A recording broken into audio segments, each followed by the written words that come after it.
Bom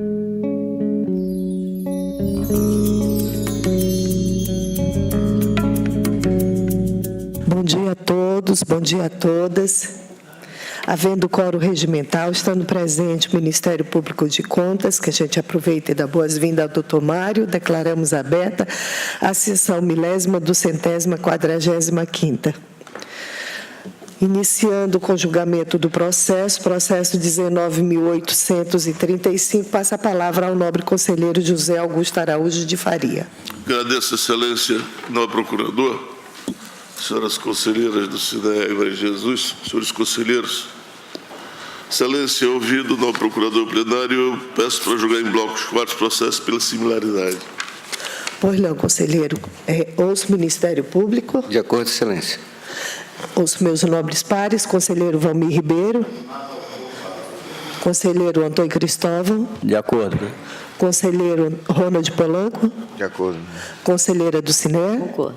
Conselheira Maria de Jesus. De acordo. Pode continuar, conselheiro. Agradeço, Excelência, senhor procurador, meus pares. Todos esses 4 processos, de 19.835 a 19.815, foi para verificar o cumprimento da Lei Complementar Federal 131/2009, trata da Lei de Transparência, alteração da Lei Complementar 101/2000, pelos senhores, pela senhora Angileide Silva Leite Costa, da Câmara Municipal de Manso Lima, Antônio Matos da Silva, Câmara Municipal de Rodrigues Alves, Aldemir da Silva Lopes, Prefeitura Municipal de Marechal Taumaturgo, e Wagner José Salles, da Prefeitura Municipal de Cruzeiro do Sul. Excelência, pela similaridade, com certeza, da aproximação do relatório de Sua Excelência, manifestação ministerial, desculpe, de Sua Excelência, o procurador Mário Sérgio, eu dou por lido como se fosse o meu relatório. Pois não, conselheiro. Passa a palavra ao nobre procurador. Bom dia a todos, senhora presidente, demais conselheiras e conselheiros. São 4 processos que tratam da verificação do cumprimento ou não da Lei Complementar Federal 131, chamada Lei de Transparência na Gestão Pública, em que todos os casos confirmaram o descumprimento da norma, razão porque os 2 processos da ordem da lavra do procurador Sérgio Cunha e os 2 seguintes da lavra da procuradora Ana Helena são no sentido da aplicação de multa aos implicados, a teor do item 2º do artigo 89 da Lei Complementar 38, de notificação da origem para que, em prazo assinado pela Corte, promovam as medidas corretivas que o caso requer. É o parecer. Obrigada, senhor procurador. Passo a palavra ao nobre conselheiro relator. Excelência, como já foi visto pelo Ministério Público, pelo seu pronunciamento, não foram cumpridas os ditames da Lei Complementar 131/2009, estando, portanto, em tese, todas as câmaras, 2 câmaras, 2 municípios, pedindo de receber transferência voluntária nos termos do artigo 73C da Lei Complementar Federal 101/2000. Diante ao exposto, Excelência, eu deixo de aplicar a multa sugerida pelo parquê e notifico os gestores para, no prazo de 60 dias, a partir desta, promovam as medidas corretivas que os casos requerem, sob pena de responsabilidade, Excelência. São os meus votos. Obrigada, senhor conselheiro. Passamos à votação. Conselheiro Valmir Ribeiro. Acompanho o voto do nobre conselheiro relator, senhora presidente. Conselheiro Antônio Cristóvão. Acompanho o relator. Conselheiro Ronald Polanco. Acompanho o voto. Conselheira do Cine. Voto com o relator, senhora presidente. Conselheira Maria de Jesus. Acompanho o voto do relator. Então, há unanimidade nos termos dos votos do conselheiro relator. Processo 14.810, agora com a palavra o nobre conselheiro Valmir Gomes Ribeiro. Obrigado, senhora presidente. Relatório. Trata o presente feito da prestação de contas da Câmara Municipal de Feijó, exercício 2010, e responsabilidade do senhor Cláudio Braga Leite, presidente da Câmara à época, dada a entrada nesta Corte de Contas em 31 de março 2011, portanto, dentro do prazo legal estabelecido no artigo 23, parágrafo 1º da Carta Estadual e demais legislações aplicáveis à espécie. Redistribuída a este relator, em cumprimento ao despacho de folha 385. A análise técnica ficou a cargo da 2ª IGCE, que pugnou, ao final, pela irregularidade das contas, devolução de recursos e aplicação de multa ao gestor. Compulsando os autos, constata-se que a receita orçamentária efetivamente arrecadada para o exercício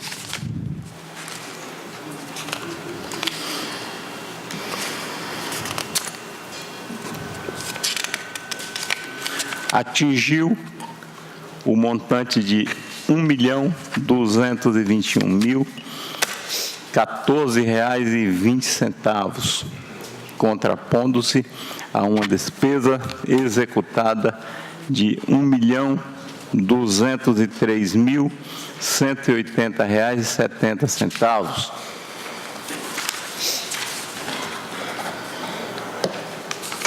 gerando um superávit de R$ 17.833,50, conforme registrado no balanço orçamentário.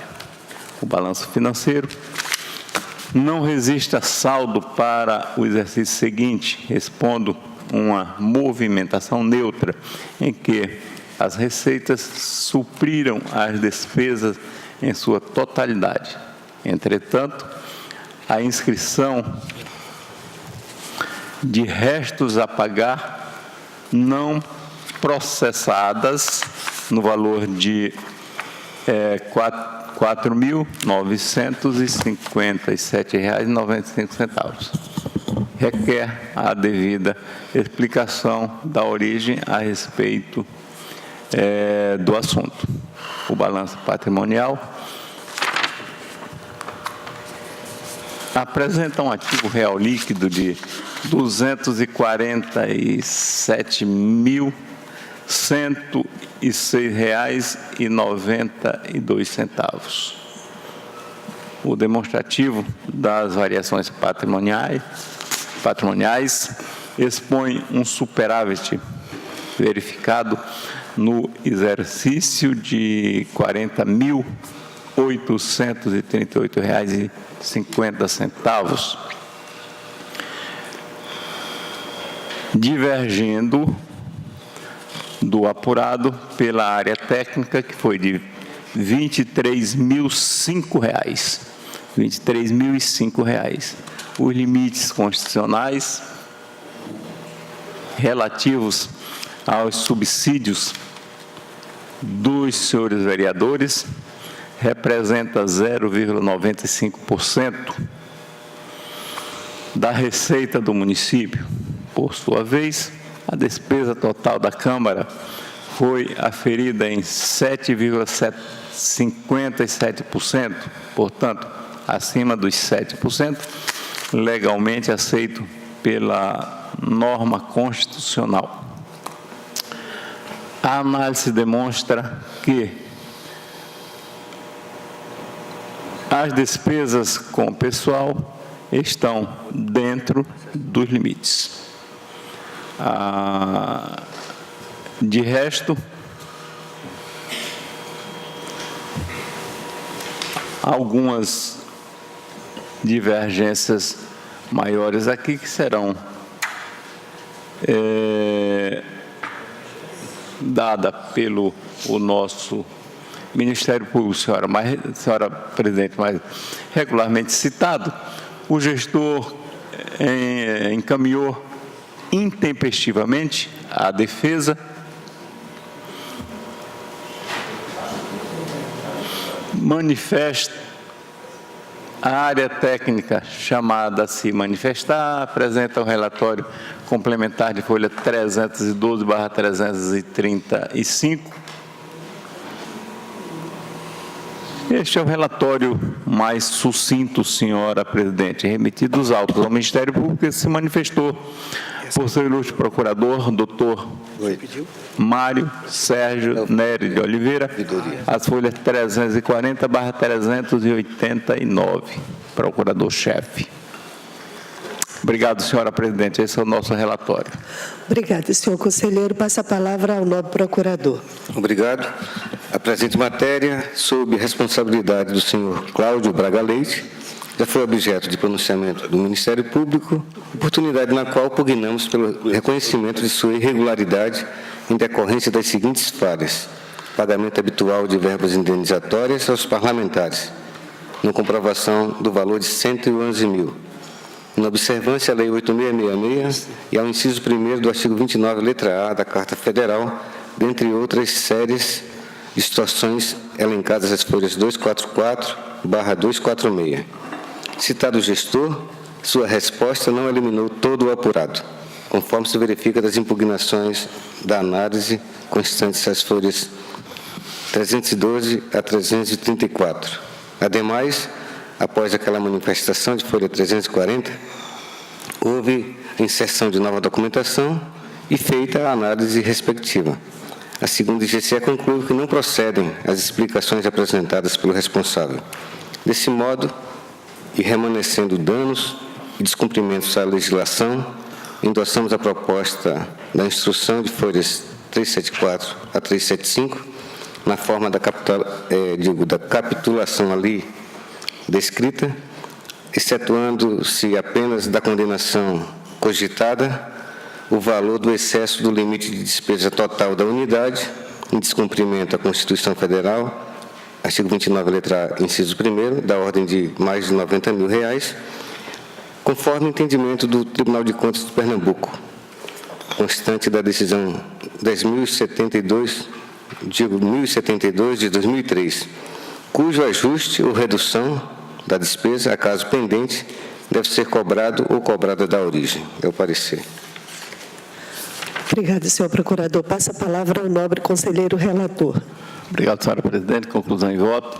Visto, analisado e discutido o presente processo e consubstanciado no relatório técnico de folha 216/246 e, posteriormente, após a fase do contraditório, os de folhas 312/335 e 357/375, bem como no entendimento oferecido pelo Ministério Público Especial junto a este Tribunal de Contas, as folhas 340 e 389, e em tudo mais que dos autos consta, concluo votando. Primeiro, considerando irregular a prestação de contas da Câmara Municipal de Feijó, exercício 2010, e responsabilidade do senhor Cláudio Braga Leite, presidente à época, com fulcro no artigo 51, inciso 3, a linha B e C, da Lei Complementar Estadual número 38 de 93. 2. Condenar o gestor à devolução aos cofres do município, no prazo de 30 dias, a quantia de R$ 12.186,50, referente ao pagamento indevido de diárias. 3. Impor ao senhor Cláudio Braga Leite o pagamento de multa de R$ 1.218,65, que corresponde a 10% sobre o valor a ser devolvido nos termos do artigo 88 da Lei Complementar Estadual número 38, 93. 4. Fixar ainda ao referido gestor multa prevista no artigo 89, inciso 2 e 3 da Lei Complementar Estadual número 38, no valor correspondente a R$ 7.140, em razão das irregularidades e falhas. Deixo de impor condenação pecuniária ao gestor na quantia correspondente ao excesso da despesa total da unidade, artigo 29A, inciso 1 da Constituição Federal de 88, por entender, em conformidade com o Ministério Público de Contas, que o ajuste a caso pendente deve ser cobrado da origem, após as anotações de estilo, pelo arquivamento dos autos. É como voto, senhora presidente, senhoras conselheiras e senhores conselheiros. Passamos à votação, conselheiro José Augusto. Relator, excelência. Conselheiro Antônio Cristóvão. Acompanho o relator. Conselheiro Ronald Polanco. Acompanho o voto. Conselheira Dulcinea. Com o relator. Conselheira Maria de Jesus. Acompanho o voto. Então, há unanimidade nos termos do voto do conselheiro relator, que continua com a palavra agora com o processo. Senhora presidente, só uma questão de ordem, por favor. Nos votos anteriores do excelentíssimo senhor conselheiro José Augusto, no processo 19.815, eu estou impedido desse voto devido ao grau de parentesco com o gestor. Então, eu gostaria que nesse processo, só naqueles votados em bloco, o 19.815, eu estou impedido nesse processo de votar, porque a Secretaria das Sessões note essa. Agradeço. Pois não, conselheiro. Processo 17.384, continua com a palavra o nobre conselheiro Valmir Gomes Ribeiro. Senhora presidente, eu gostaria de contar com a bondade desse pleno, mais uma vez, retirando novamente esse processo de pauta para melhor averiguação. Pois não, conselheiro. Bem, processo 12.867, agora com a palavra o conselheiro Antônio Cristóvão Correia de Messias. Não, desculpa, eu queria retirar, antes de passar para o senhor, ao conselheiro, queria retirar o processo 14.826, 16.086, 17.298, 14.195, 20.977, todos do conselheiro Antônio Jorge Malheiro, por ausência justificada do mesmo. Passo agora a palavra ao nobre conselheiro Antônio Cristóvão Correia de Messias, com o processo 12.867. Senhora presidente, eu vou retirar de pauta esse processo para melhor instruir. Pois não, conselheiro. Então, o processo 19.716, continua o senhor com a palavra. Obrigado, senhor presidente, senhores conselheiros, senhoras conselheiras, senhor procurador.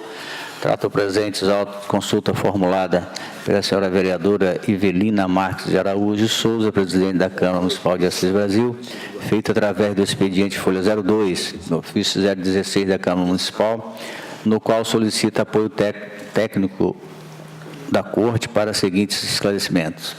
1. Avaliar a legalidade da Resolução 002, de 28 de setembro de 2012, que fixa os subsídios dos vereadores para o quadriênio de 2013-2016. 2. Subsídios a ser praticado para o exercício financeiro é legal, levando em consideração a resolução. São os dois itens que veio, por determinação da presidência, o expediente foi registrado e autuado como consulta, sendo encaminhado à DAFO em atenção às disposições contidas na portaria 059/2008. A segunda GCE emitiu relatório técnico de folha 9 a 11, no qual apurou que a consulta versa sobre caso concreto e não veio acompanhada de parecer de órgão de assistência técnica ou jurídica da autoridade consulente. Contudo, considerando a função orientadora desse Tribunal de Contas, constatou que a resolução oriunda da Câmara Municipal de Assis Brasil observou os dispostos nos artigos 29, inciso 6º e 39, parágrafo 4º da Constituição Federal, ressalvando, contudo, a impossibilidade de verificação do cumprimento do teto constitucional, em face da ausência da norma que regulamentou o subsídio dos deputados estaduais relativo ao quadriênio 2012-2014. O Ministério Público, junto a este TCE, por seu turno, manifestou-se a folha 1516. O pronunciamento dado ao cientista procurador Sérgio Cunha Mendonça. É o relatório, senhor presidente. Obrigada, conselheiro. Passo a palavra ao nobre procurador. É consulta oriunda da Câmara de Assis Brasil, subscrita pela vereadora Ivelina Marques de Araújo Souza, acerca da interpretação e aplicação da resolução de número 2 daquela origem, que trata da fixação dos subsídios dos vereadores e dos integrantes da mesa diretora para 2013 a 2016. Preliminarmente, cumpre esclarecer que a consulta não preenche seus pressupostos de admissibilidade, constantes dos parágrafos 2º e 6º do artigo 142 do Regimento da Corte, uma vez que não veio acompanhada de parecer da área técnica ou jurídica da autoridade consulente, bem como por tratar de caso concreto, com situações consumadas nos exercícios financeiros entre 2013 a 2016, cuja aplicação tem reflexos nas análises das contas respectivas. Além disso, para a verificação do cumprimento das exigências da Constituição Federal, em seu artigo 29, item 6º, seria imprescindível carrear para os autos a informação sobre o valor dos subsídios dos deputados estaduais para fins de cotejamento dos limites previstos na Constituição. Apesar das referidas ausências, o Tribunal de Contas tem acatado indagações similares, destacando que a resposta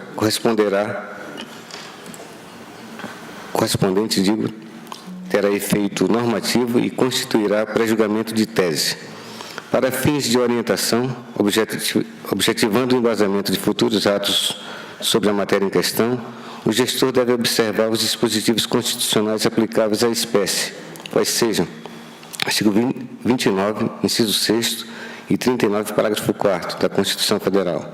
Em resumo, os membros do Poder Legislativo devem ter os seus subsídios fixados por norma em legislatura anterior à sua vigência em parcela única, conforme previsão incerta no artigo 39, parágrafo 4º, observando os limites do artigo 29, ambos, como já disse, da Carta Federal de 88. Desse modo, o doutor Sérgio Cunha opina pelo encaminhamento e resposta consulente nos termos deste pronunciamento. É o parecer. Obrigado, senhor procurador. Passo a palavra ao nobre conselheiro relator. Obrigado, senhora presidente.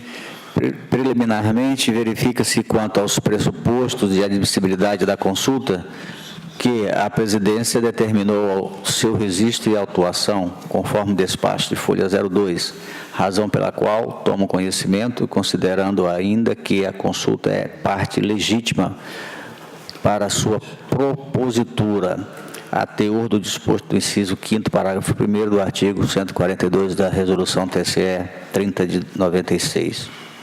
E o questionamento apresentado se encontra inserido no âmbito de competência desta Corte de Contas. E, no mérito, voto para responder à presente consulta em caráter normativo e de pré-julgamento de tese, mas sem qualquer vinculação a fato ou caso concreto, nos termos propostos no bem lançado pronunciamento ministerial na folha 15 e 16. No sentido de que a elaboração do ato de fixação do subsídio dos vereadores deve observar os preceitos estabelecidos nos artigos 29, inciso 6º e 39, parágrafo 4º da Constituição Federal.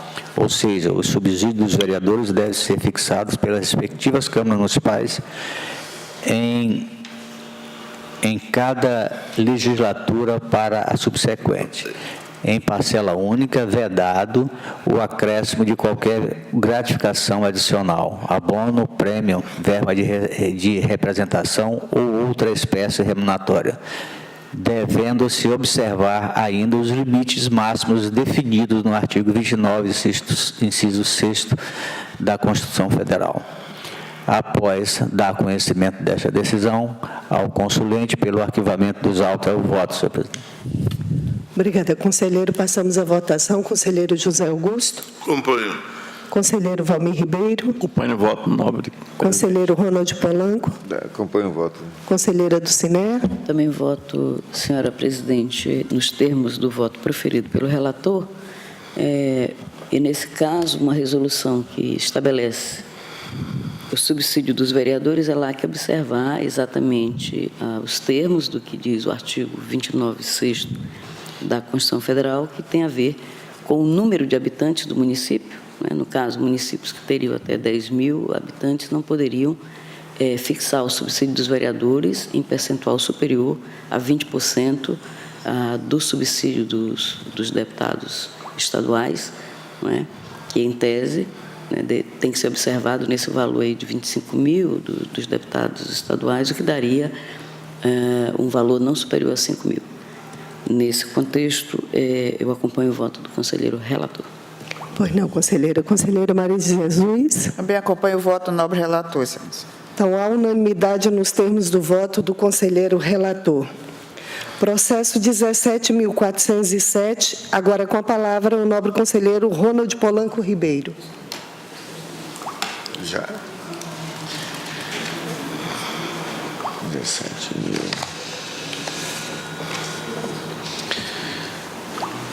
Relatório. Tratam os autos da prestação de contas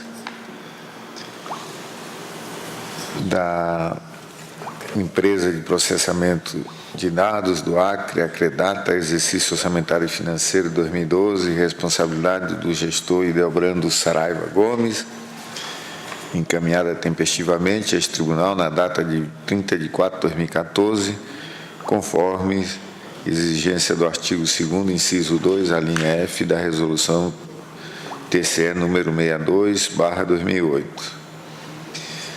Relatórios técnicos da terceira IGCE, as folhas 171/213 e depois 305/316. Citado o gestor, apresentou defesa, acompanhada de documentos, não houve apresentação de defesa e esclarecimento. Finda a instrução, restaram ainda em desabono a apresentação de prestação de contas. Primeiro, a ausência de certidão de irregularidade profissional do técnico responsável pela contabilidade da empresa, controle interno não implantado, contratação desnecessária de empresa para acompanhamento das publicações veiculadas nos diários da Justiça e Oficial, informações incompletas de um dos membros do Conselho Fiscal e fracionamento de despesa, contrariando aí as regras do artigo 24, inciso 2, parágrafo 1º da Lei Federal 8.666/93. Parecer ministerial, opinando pela regularidade com ressalva das contas apresentadas. É o relatório. Obrigada, conselheiro. Passo a palavra ao nobre procurador. Conforme o relato, trata-se de prestação de contas da Acredata de 2012, de responsabilidade do senhor Edilberto Saraiva Gomes, diretor-presidente. Regularmente citado, o gestor apresentou defesa de folhas 234 a 240, acompanhada de documentação. A terceira IGCE emitiu um relatório complementar e o processo foi encaminhado ao Ministério Público no dia 15 de janeiro de 2016. Compulsão dos autos, verifica-se que a análise técnica constatou a ausência de documentos de informações de caráter obrigatório, bem como relacionou as falhas detectadas na documentação apresentada. Após o contraditório, a inspetoria destacou os seguintes pontos. Primeiro, a ausência de certidão de regularidade profissional do técnico responsável pela contabilidade da empresa. Controle interno não implantado, item 2º. Item 3, contratação desnecessária de empresa para acompanhamento das publicações veiculadas nos diários da Justiça e Oficial. 4, informações incompletas de um dos membros do Conselho Fiscal. E 5º, fracionamento de despesas em desacordo com o artigo 24, inciso 2º e parágrafo 1º da Lei 8666. Quanto a esse último aspecto, o gestor firmou contratos tendo como objeto a alocação do sistema de contabilidade e prestação de serviços contábeis que individualmente encontram-se no limite de dispensa de licitação por valor. Apesar de serem serviços complementares, os valores dos dois contratos somados ultrapassam por pequena margem o limite de dispensa de licitação, tendo em vista que, em se tratando de empresa pública, o parágrafo único do artigo 24 da Lei de Licitações estabelece um percentual que corresponde ao dobro das hipóteses comuns previstas nos incisos 1º e 2º do mesmo artigo, razão pela qual deve ser objeto de ressalva apenas. Ante o exposto, o procurador Sérgio Cunha opina pela aprovação da matéria como regular com ressalva a teor do inciso 2º do artigo 51 da Lei Orgânica do Tribunal, valendo como ressalva todos os itens deste pronunciamento que deverão ser corrigidos nas próximas edições da matéria. É o parecer. Obrigada, senhor procurador. Passa a palavra ao nobre conselheiro relator. O voto é o mesmo entendimento ministerial de regular com ressalva e as ressalvas conforme ele já relatou. E depois, pela cientificação do atual gestor da Acredata para conhecimento de falhas apuradas no presente julgado, a fim de evitá-las e, eventualmente, corrigi-las nas próximas edições da matéria. Depois, arquivamento dos autos.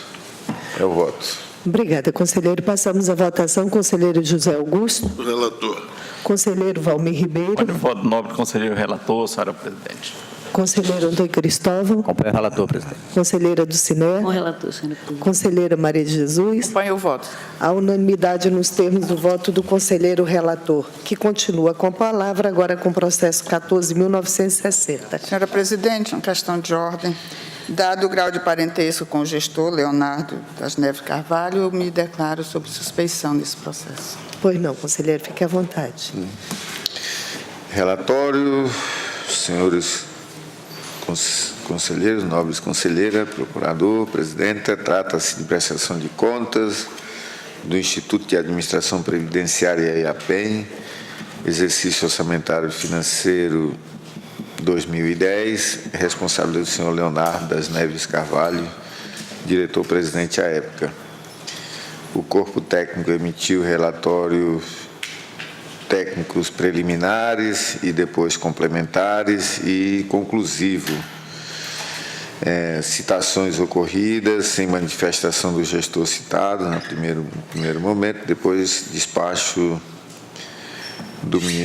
do despacho do Ministério Público de Contas, pugnou-se pelo prosseguimento na instrução do feito, haja vista a ausência de documentação e de informações imprescindíveis para o julgamento.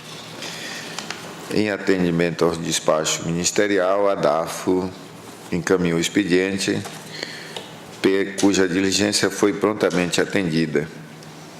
Outros documentos da defesa constam em vários momentos, após as diligências e documentos apresentados, em relatório conclusivo, a DAFO opinou pela ressalva das contas pelos seguintes motivos. Primeiro, a ausência de parecer sobre as contas da entidade. Depois, no segundo momento, a ausência de inventário dos grupos de almoxerifados, bens móveis e imóveis. Parecer ministerial em 3 momentos.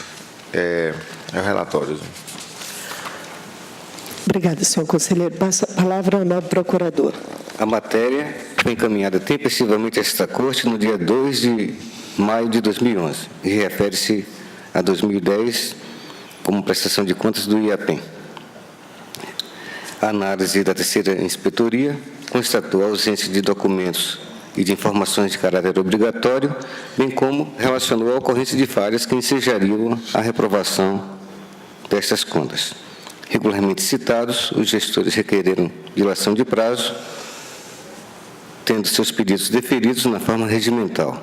Passado o prazo para a apresentação de defesas, os gestores quedaram-se inertes conforme certidão da Secretaria das Seções. O processo foi remetido ao Ministério Público de Contas em 30 de novembro de 2011, ocasião em que pugnamos pelo prosseguimento da instrução do feito, haja vista a ausência de documentação e de informações imprescindíveis para o julgamento. Efetuada a diligência e concluída a instrução, A terceira GCE elaborou o relatório complementar de folhas 429 a 443, acatando parcialmente as justificativas apresentadas ou colhidas, permanecendo as seguintes pendências. 1. Ausência de indicação do profissional de contabilidade. 2. Anulação de quase 50% do orçamento suplementado e destinação de 75,76% a recursos próprios, sem qualquer justificativa. 3. Ausência de parecer sobre as contas. 4. Não encaminhamento do relatório das atividades desenvolvidas. 5. Os demonstrativos contábeis não possuem a identificação do profissional de contabilidade nem o selo DHP exigido pelo Conselho Federal de Contabilidade. 6. Falta de planejamento demonstrado na elaboração do orçamento. 7. Ausência de informação sobre a contratação que originou a inscrição de despesa em restos a pagar. 8. Descumprimento do termo de ajuste de conduta firmado com o Ministério Público Estadual, cujo objeto refere-se à contratação de pessoal sem concurso público. Da mesma forma, não observou as decisões desta Corte acerca do tema. 9. Diferença de um pouco mais de R$ 2.000 entre os extratos de conciliações bancárias. 10.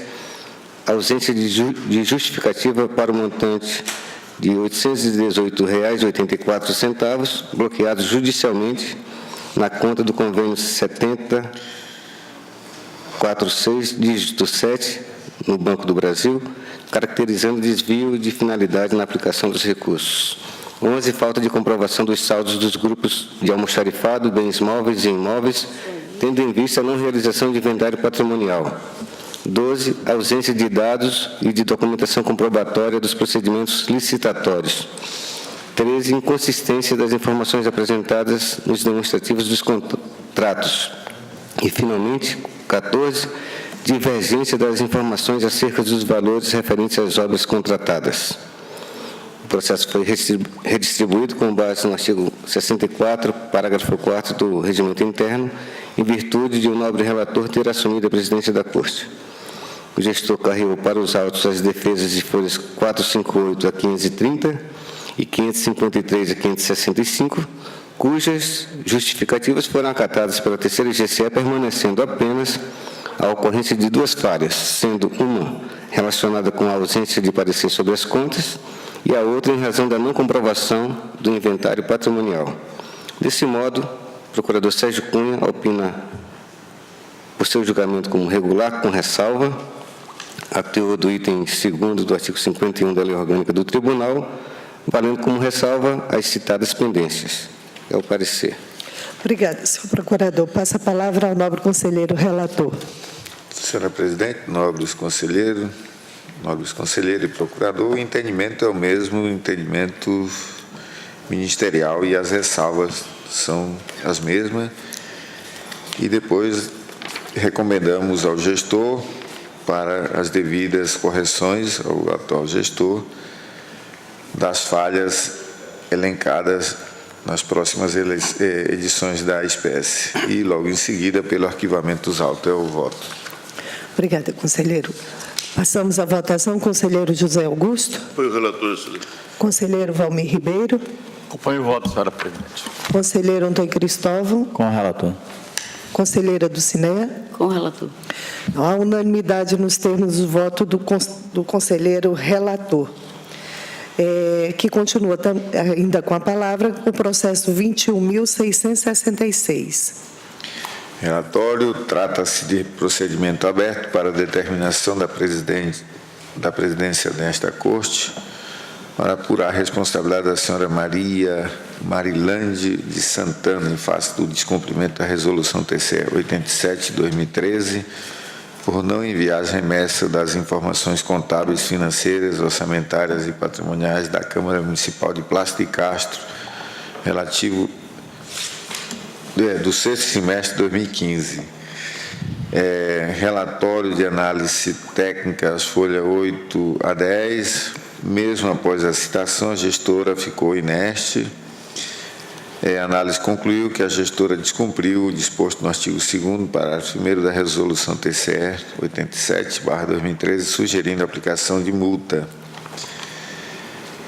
com base na Lei Complementar 38/93. Parecer ministerial, as folhas 21, é o relatório. Obrigada. Conselheiro, passa a palavra ao nobre procurador.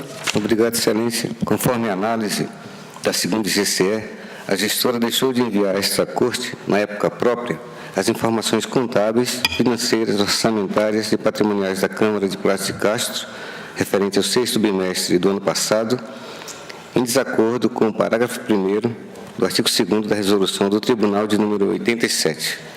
Devidamente citada, a gestora não se manifestou. Da análise dos autos, observa-se, com efeito, que a gestora deixou de apresentar no período devido as informações cobradas pela resolução citada, referente ao 6º bimestre de 2015, conforme faz prova demonstrativa de folha 11. Desse modo, opina-se, com fundamento no artigo 19 da resolução 87 da Corte, pelo cabimento da aplicação em desfavor da gestora, senhora Maria Marilã de Santana, da multa prevista no item 2º do artigo 89, da Lei Complementar 38, em valor a ser fixado por esta Corte de Contas, parecer do procurador João Isidro. Obrigada, senhor procurador. Passa a palavra ao nobre conselheiro relator. Senhor presidente, eu voto pela concessão de 30 dias de prazo. É 60 dias, né? Eu estou colocando 30 dias, já estamos no 2º semestre, de prazo para o devido envio das informações contábeis, financeiras, orçamentárias e patrimoniais da Câmara Municipal de Plástico de Castro, relativo ao 6º bimestre de 2015, contados a partir da notificação do resultado deste julgamento. E depois pelo encaminhamento dos autos à DAFO para acompanhamento desta decisão. E logo pelo arquivamento dos autos. 30 dias estou dando para encaminhar essas informações. Pois não, conselheiro. Pena de aplicação de multa em caso de descumprimento, né? Nós temos dado isso, né? Em caso de descumprir, dá a multa. Agora, a multa eu estou fixando fixo em R$357. Mas aí teria que, aí haveria o processo em apartado, aí seria não agora, mas um processo apartado para verificação. Só isso. O prazo para cumprimento e remessa ao tribunal sob pena de aplicação de multa em caso de descumprimento. Mas aí viria o processo normal. Aí que viria a multa, né? Sim. Depois, né? Então tá, com adendo, só da questão do descumprimento teria multa. Então, passamos à votação, conselheiro José Augusto. Eu incorporo essa. Pois não. Mas os R$357, né? Não, só posteriormente. Em processo apartado. Isso. Conselheiro José Augusto. Acompanho. Conselheiro Valmir Ribeiro. No voto, senhora presidente. Conselheiro Antônio Cristóvão. Acompanho o voto. Conselheira Dulcinea. Acompanho o voto do conselheiro relator, senhora presidente. Conselheira Maria de Jesus. Me acompanha o voto, excelência. Então, há unanimidade nos termos do voto do conselheiro relator. Senhora presidente, uma questão de ordem, eu gostaria de que a sessão fosse suspensa por 5 minutos. Pois não, conselheira. Eu suspendo a sessão. Reabrindo a sessão, passa ao processo 17.445, com a palavra a nobre conselheira Dulcinea Benício de Araújo. Obrigada, senhora presidente, senhor procurador-chefe, doutor Mário Sérgio, senhora conselheira Maria de Jesus, senhores conselheiros, trato os autos da prestação de contas da Secretaria de Estado de Esporte, Turismo e Lazer, relativo ao exercício de 2012, de responsabilidade da senhora Ilmara Rodrigues Lima. Em 30 de abril de 2013, por meio do ofício GAB-CETU número 335 de 2013, as contas foram enviadas a esta Corte, o que evidencia a tempestividade de ingresso do feito, nos termos do artigo 2º, inciso 2º, a linha G, da Resolução TCE número 62, de 18 de julho de 2008. Consoante estabelece a portaria número 059, de 26 de março de 2008, que define a tramitação dos processos no tribunal, houve a autuação e o registro por parte da Secretaria das Seções, bem como a distribuição às folhas 143 e 144. Encaminhados os autos à DAFO, houve sua manifestação por meio da primeira Inspetoria-Geral de Controle Externo, considerando irregulares as contas apresentadas às folhas 145 e 161. Por força do despacho de folha 165, Os autos, a DAFO, retornaram para a realização de diligências, tendo em vista que, especialmente no tocante ao montante repassado a entidades não governamentais, item 10 do anexo 2º da Resolução TCE número 62 de 2008, observou-se que, no demonstrativo constante à folha 159 do anexo 1, não constou o andamento atualizado dos convênios firmados em 2011, cujas prestações de contas se deram no exercício ora em apreciação e totalizaram R$ 1.573.470. A DAFO emitiu relatório técnico complementar acerca dos convênios firmados pela CETU e se manifestou pela irregularidade das contas apresentadas às folhas 300 e 311. Em obediência aos princípios do contraditório e da ampla defesa, foi determinada a citação da responsável, que apresentou sua defesa às folhas 329 e 355 e anexo 2 a 7, e sobre a qual a DAFO se manifestou em relatório técnico conclusivo pela irregularidade das contas, folhas 446 e 459.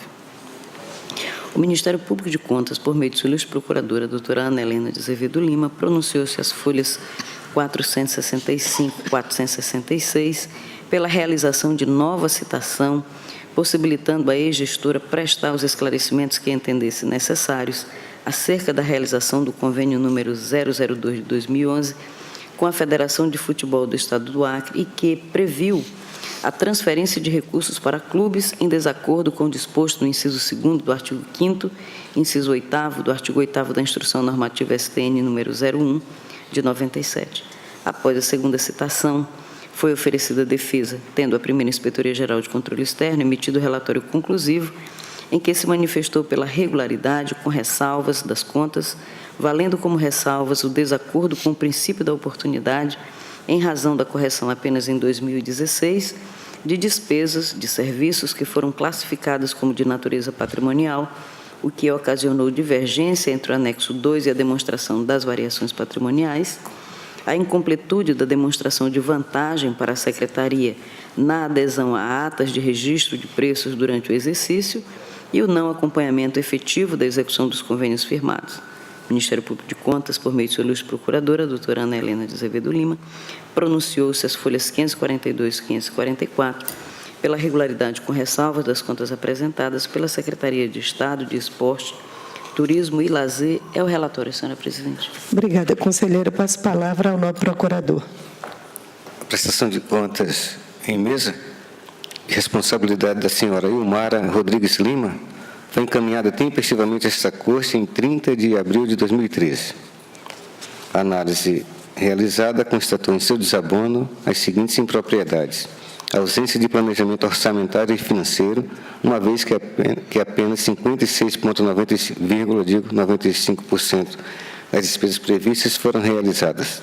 Divergência de R$ 572,39, oriunda da conta corrente 2105-12105-5, da agência 534, dígito 7 da Caixa Econômica, entre o valor lançado no balanço financeiro e o extrato bancário. Divergência de mais de 158 mil entre o anexo 2 e a demonstração das variações patrimoniais. Adesão à ata de registro de preços sem apresentação da vantajosidade das aquisições e falhas nos convênios 1 e 2 de 2011, 3 de 2011, 1 e 3 de 2012, firmados respectivamente com a Federação de Futebol do Estado, com a Diocese de Rio Branco, de Cruzeiro do Sul, e com a Federação do Comércio, pelo que sugeriu a irregularidade da matéria.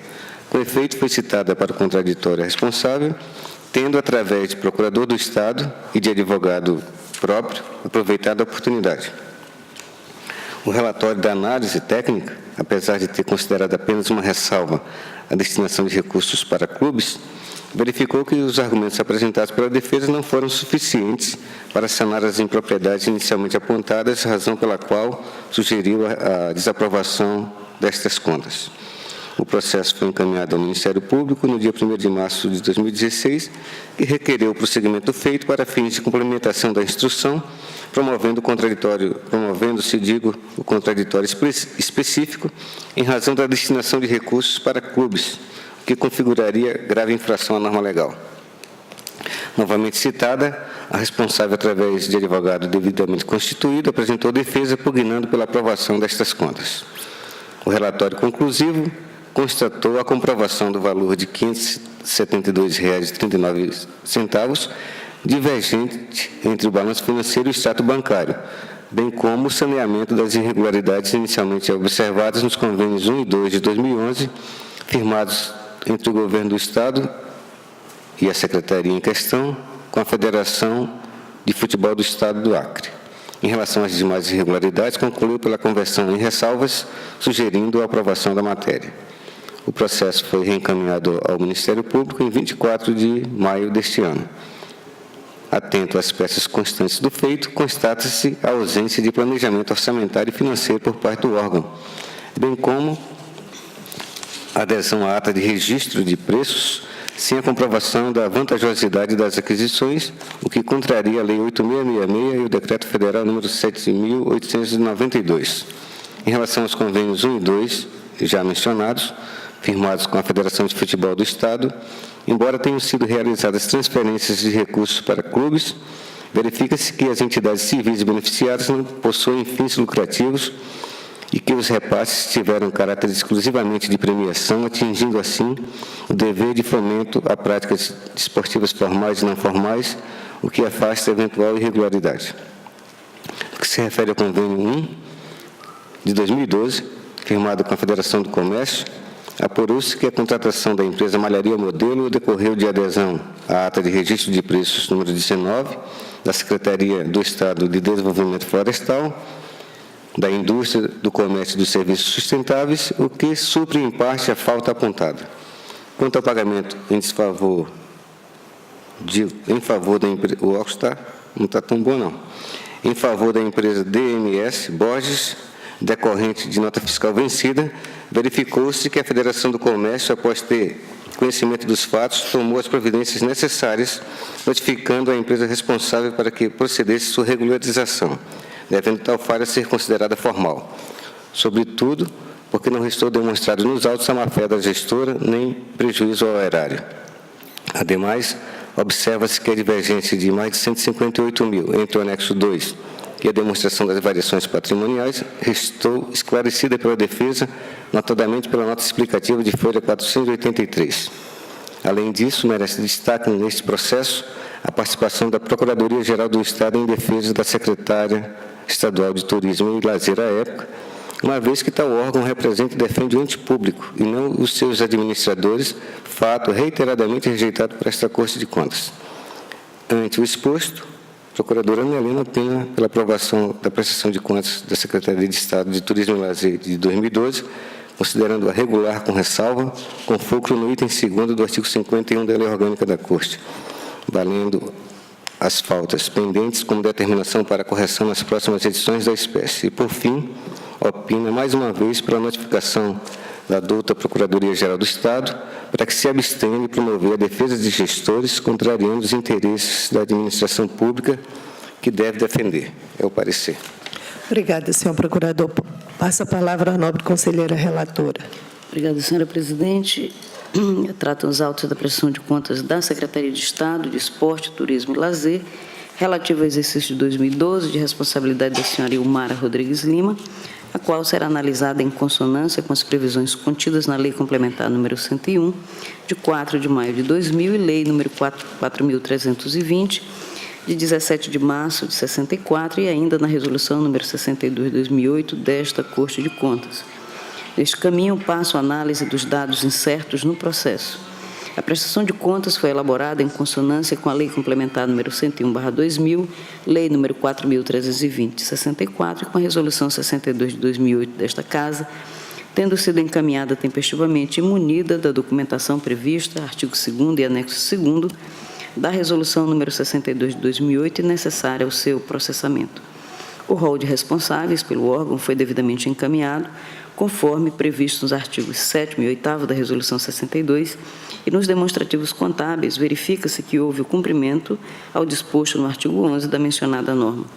Houve o encaminhamento do relatório circunstanciado sobre o gerenciamento e a execução dos planos, programas, gastos e investimentos do período, dentro das respectivas áreas de competência, inclusive com estabelecimento comparativo das metas previstas com as efetivamente realizadas, contendo as atividades que foram feitas durante o exercício financeiro.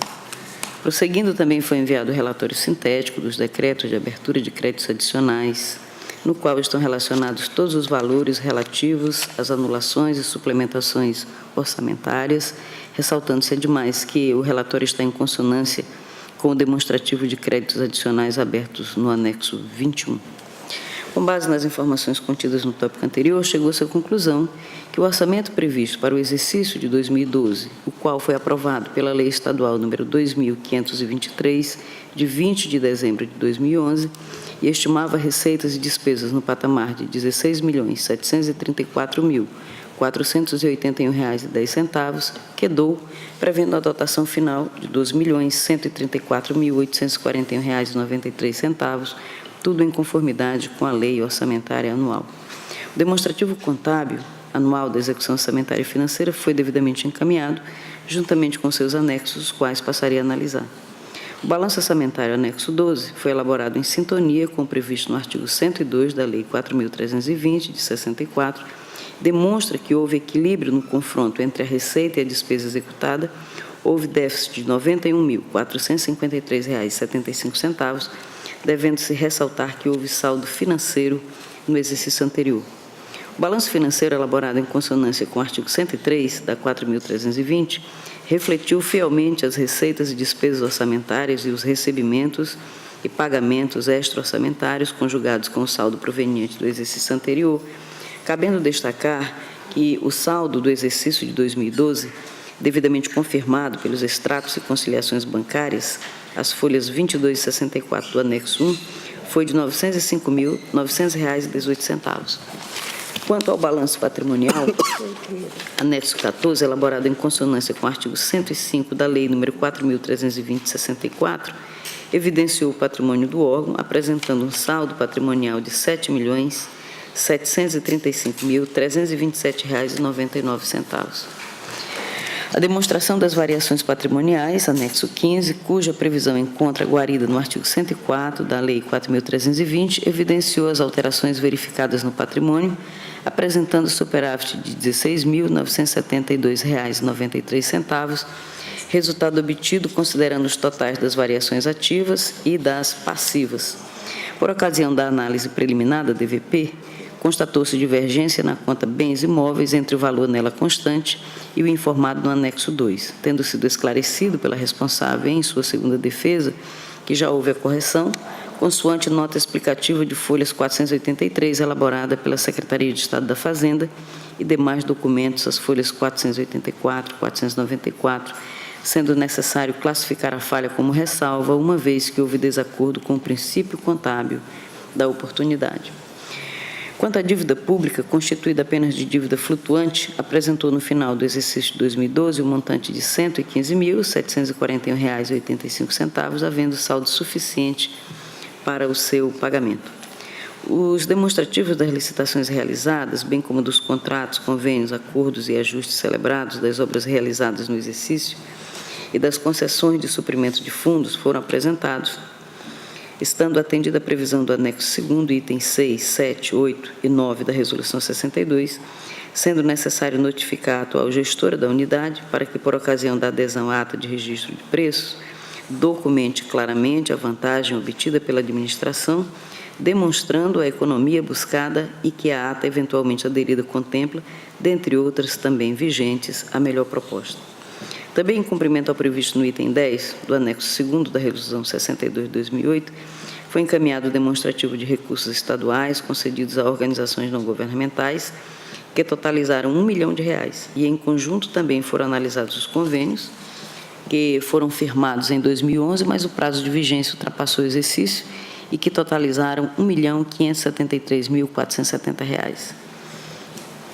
Por ocasião do relatório técnico de folhas 300 a 311, constatou-se que no convênio número 001 de 2012, além de impropriedade de caráter formal, houve a aquisição de sacolas da malharia modelo pela Federação do Comércio no montante de R$ 30 mil, apenas com base em ata registrada por outra pessoa jurídica, sem efetiva adesão ou coleta de preços. Ainda constatou-se o pagamento de despesa no montante de R$ 96 mil, em que foi apresentada nota fiscal com prazo de validade expirado.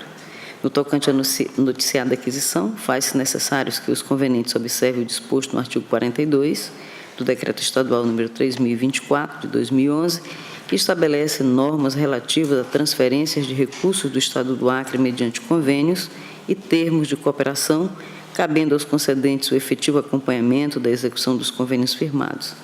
Quanto à nota fiscal, a FEComércio encaminhou correspondência à empresa emitente em 4 de setembro de 2015, conforme se vê as folhas 195 e 196 do anexo 7, sendo necessário, além de, mais uma vez, ressaltar a importância do real acompanhamento durante o convênio, encaminhar ofício à Prefeitura Municipal de Rio Branco, uma vez que, presente o desacordo ao artigo 86, inciso 1º, a linha A da Lei Municipal número 1508, de 8 de dezembro de 2003, que dispõe sobre o Código Tributário de Rio Branco e dá outras providências.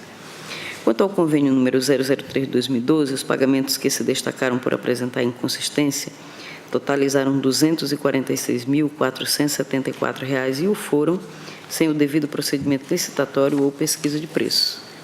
No tocante ao convênio número 001 de 2011, além de falhas de natureza formal, foi esclarecido que os pagamentos destinados a varas trabalhistas o foram para pagamento de condenações, tendo o respectivo valor sido descontado do que cabia a cada clube, especificamente ao Atlético Clube Juventus e Nauas Esporte Clube. Deve-se ressaltar que o apoio do Estado do Acre às práticas desportivas tem sido observado em vários convênios já analisados por esta Corte, seja no ensino de determinada modalidade, organização de campeonatos, como também no incentivo àqueles que melhor se classificam nas competições, até visando a participação em eventos de âmbito nacional. Contudo, aos convenientes, deve ser imprescindível a observância ao ordenamento jurídico vigente, especialmente quando da aquisição de produtos e contratação de serviços, devendo o recurso público ser devidamente aplicado, e não só isso, como também efetivamente demonstrada a sua correta destinação. No presente caso, na análise dos convênios, considerou-se sanadas as inconsistências detectadas nos de número 02 de 2011 e 03 de 2011.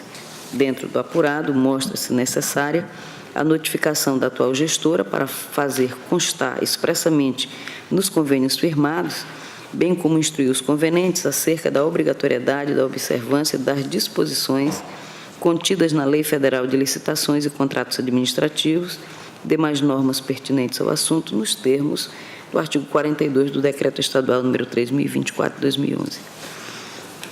Assim, ante o exposto, voto nos termos do artigo 51, inciso 2º da Lei Complementar Estadual número 38/93, pela aprovação da prestação de contas da Secretaria de Estado de Esporte, Turismo e Lazer, relativo ao exercício de 2012, de responsabilidade da senhora Ilmara Rodrigues Lima, considerando-a regular com ressalvas, valendo como ressalvas a divergência entre o anexo 2 e a demonstração das variações patrimoniais, só corrigida no exercício de 2016, em desacordo com o princípio contábil da oportunidade, adesão a atas de registro de preços durante o exercício, sem a devida demonstração de maior vantagem para a unidade, não acompanhamento efetivo da execução dos convênios firmados, notificação da atual gestora da Secretaria de Estado de Esporte, Turismo e Lazer acerca do teor do acórdão que vier a ser proferido, bem como para que promova as medidas necessárias para cientificar os convenientes acerca das disposições do Decreto Estadual número 3024 de 2011, especialmente sobre a obrigatoriedade da observância das disposições contidas na Lei Federal de Licitações e Contratos Administrativos e demais normas pertinentes ao assunto, conforme o previsto no artigo 42. E, por ocasião da adesão à ata de registro de preços, documente claramente a vantagem obtida pela administração, demonstrando a economia buscada e que a ata eventualmente aderida contempla, dentre outras também vigentes, a melhor proposta. Pela remessa do acórdão que vier a ser proferido à DAF para acompanhamento, pela comunicação à Prefeitura Municipal de Rio Branco acerca da emissão de nota fiscal com prazo já expirado pela empresa DMS Borges ME, consoante se vê as folhas 212 e 214 do volume 1 e 195 e 196 do anexo 7, e remessa dos autos ao arquivo, Após as formalidades de estilo, é o voto, senhora presidente. Obrigada, conselheira. Passamos à votação. Conselheiro José Augusto. Acompanho o voto. Conselheiro Valmir Ribeiro. Acompanho o voto, senhora presidente. Conselheiro Antônio Cristóvão. Com a relatora, senhora presidente. Conselheiro Ronald Polanco. Conselheira Maria de Jesus. Acompanho o voto da nobre relatora. A unanimidade nos termos do voto da conselheira relatora. Bem, nós temos aqui um despacho da Câmara Municipal de Santa Rosa. Quem encaminha é o gabinete do vereador Rosimar Lima de Oliveira, onde ele vem pedindo a dilação de um prazo para 15 dias, para que ele possa levantar, junto a esse tribunal, a documentação para uma tomada de conta, que, na verdade, essa tomada de conta já foi encaminhada, ela tem que ser feita pelo próprio Tribunal de Contas. Então, eu gostaria de colocar em apreciação, já que foi dado para o Pleno, esse prazo foi dado ao Pleno, e houve essa situação de equívoco com relação a esse prazo, gostaria de colocar em apreciação ao Pleno a questão de arquivar o pedido do vereador Rosimar. Em discussão, senhora presidente, Pois não. o Ministério Público vai falar também, mas, efetivamente, a importância de se trazer o tema aqui ao Pleno para que nós possamos ter um norte de como nos posicionarmos em relação aos pedidos feitos pelos gestores após o julgamento dos processos. De ordem, senhor presidente. Pois não, conselheiro. Ele é meramente vereador ou é o gestor? É o gestor. Ele É o gestor. é o porque presidente. ele é presidente, né? Ah, tá. Porque aqui ele não coloca, mas aí ele diz gabinete do vereador Rosimar. O gabinete do vereador na presidência. Mas o acordo era É da presidência, né? Então tá. Então, ouço o Ministério Público de Contas. Obrigado, excelência. Primando pela desburocratização do trâmite interno e invocando a relativa informalidade do nosso processo também, eu vejo que esse processo não foi cobrado do signatário, portanto, ele postula algo que a Corte não pode dar. Seu pedido está, então, destituído de objeto. Então, a nossa orientação é pelo seu arquivamento. E concordo com a vinda do feito a esta mesa hoje, nessa ideia de desburocratização, poder até, se fosse o caso, o tribunal, numa decisão solteira, como se fala, separada, e também tendo a ver com o assunto, dar uma prorrogação dos 15 dias pretendidos pelo peticionário, mas não é o caso. Portanto, eu quero dizer que concordo com o procedimento que está Vossa Excelência trazendo ao plenário, invocando o princípio da relativa informalidade do nosso processo. É o parecer. Obrigada, senhor procurador. Coloco em votação meus nobres pares. Conselheiro José Augusto. Concordo, senhor. Conselheiro Valmir Da Ribeiro. mesma forma, senhora presidente, eu concordo. Conselheiro Antônio Cristóvão.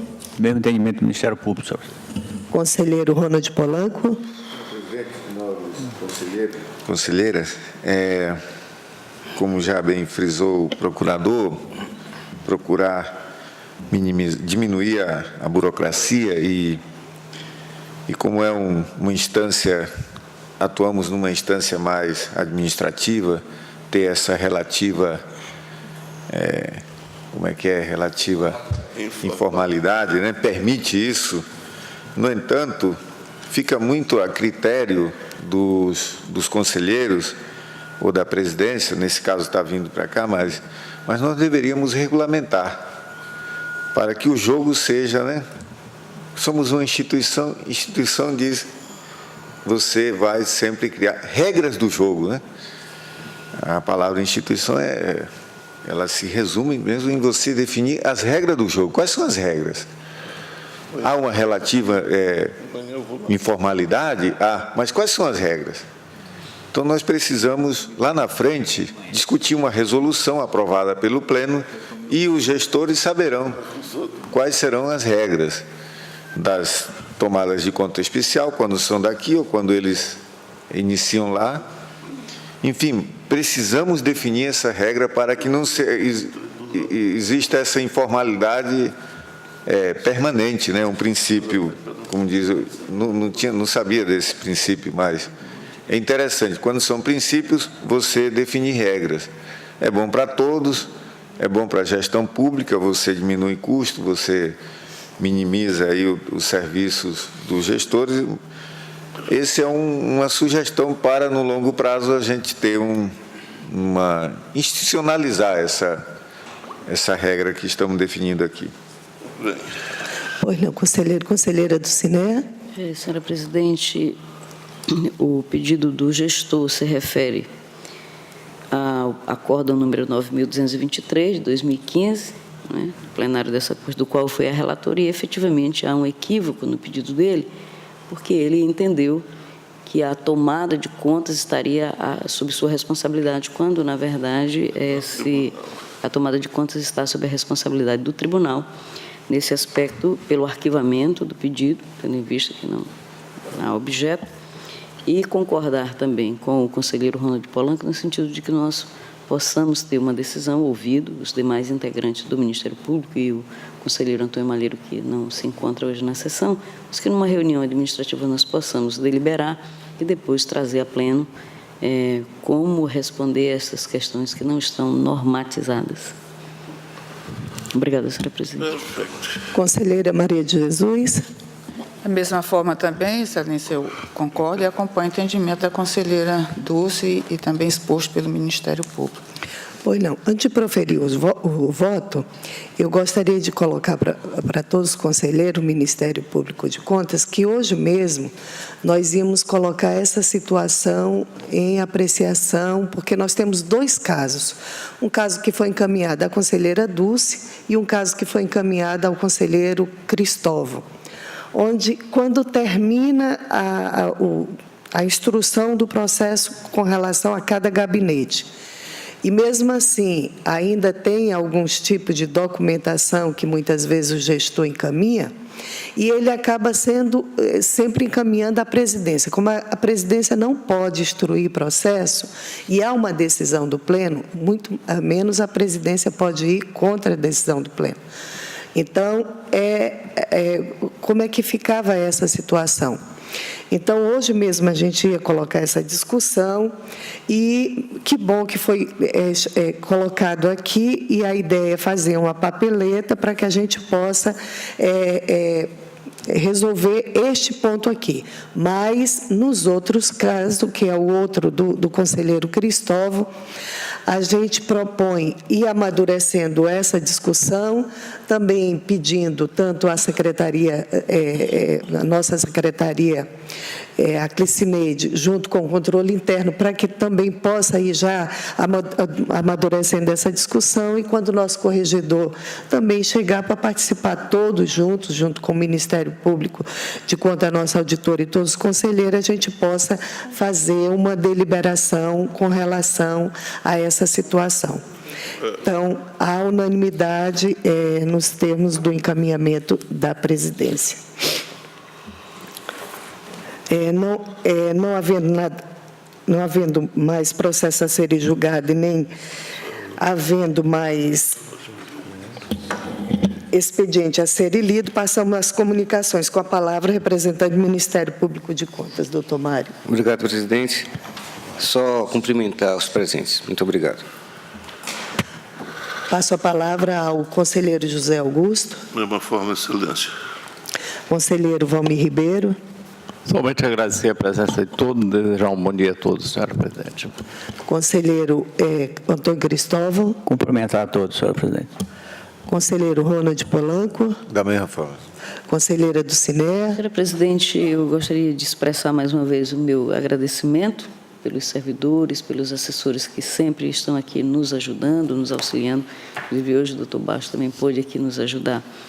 informações rápidas, de forma a que nós possamos julgar da melhor maneira os feitos que estão submetidos a essa corte. Desejar um bom dia a todos, nada mais. Obrigada. Conselheira Maria de Jesus. Obrigada, Excelência. Também quero desejar um bom dia a todos e agradecer a sua convocação e fazer parte desta sessão. Muito obrigada. Eu só gostaria de agradecer a todos que participaram do nosso arraial, dizer que nosso arraial foi um sucesso, mais de 300 pessoas, a equipe que organizou, na figura da Gabi, da Ilan, da Jesus, aos companheiros da quadrilha que dançamos juntos, ao conselheiro Cristóvão, conselheira Maria de Jesus, que participaram. Então, a todos os servidores, foi bem família, todos os servidores trouxeram a família, as crianças, tinha muita criança, o povo desse tribunal para ter filho, meu Deus do céu, graças a Deus. Então, só parabenizar a todos e que, se Deus quiser, ano que vem a gente vai fazer ainda um mais animado. Não havendo nada mais a tratar, encerramos e convocamos os conselheiros, todos aqui presentes, mais o Ministério Público, para estar lá na presidência. E não havendo nada mais a tratar, encerramos a sessão para os procedimentos de estilo, convocando outra de hora regimental.